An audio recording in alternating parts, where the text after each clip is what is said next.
But let's show you what I'm actually fishing with. Unlike most of the other shows, I'm just using boilies. You know, I'm a fan of spodding and small baits and chopping baits up. Well, this winter I've been fishing Walthamstow all winter long, and I've been trickling bait into a few swims at the end of each session because you can't night fish here. So on the way back to the car, I'm using the catapult and just baiting up a few spots just to get the fish eating it and moving around. And that's the bait.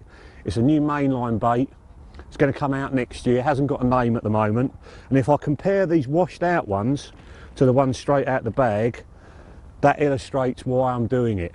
In the morning, the baits are going to look like that on the bottom in my right hand there. They look like that straight out of the bag. So if I wash them out, when I cast out first thing in the morning with these washed out ones, they look exactly the same as the one I was putting the night before. It's not really the smell, it's the look that I'm really looking for. So compare the two there, you can see how much different they look, and I think that's getting me bites sooner. And the other thing about washing your baits out is you're drawing water into them before you chuck them out onto the silty bottom. These places are very, very soft on the bottom, and that smell of the silt can draw into the bait very quickly.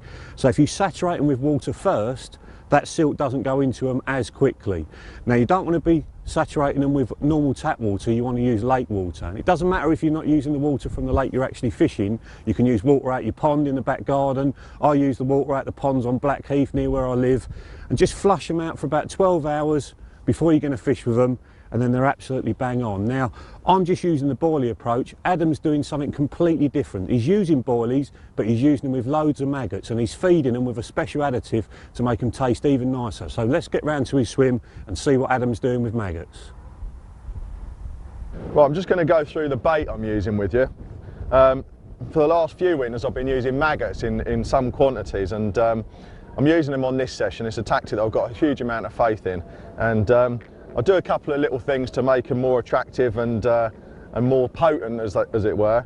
And one of the main things I like doing is getting a nice bucket, quite a few pints of maggots together.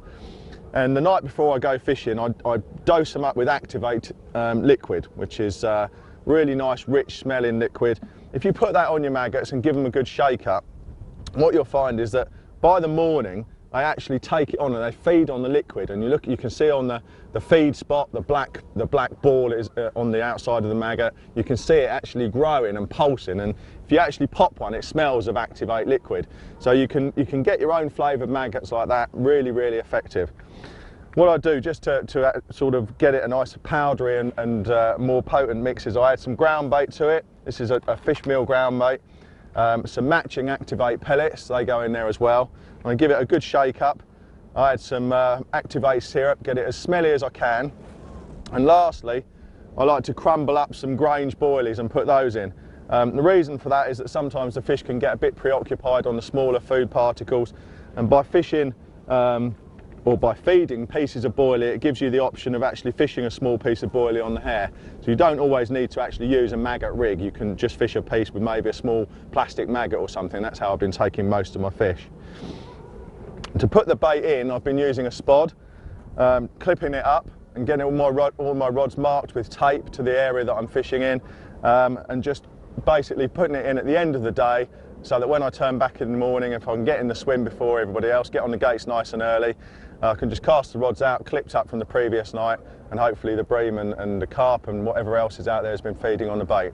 Dan's using a different method of bait application, catapults and hand of God as he calls it, which you'll see later on, but I've been doing it solely with the spod and fishing PVA bags attached to the hook.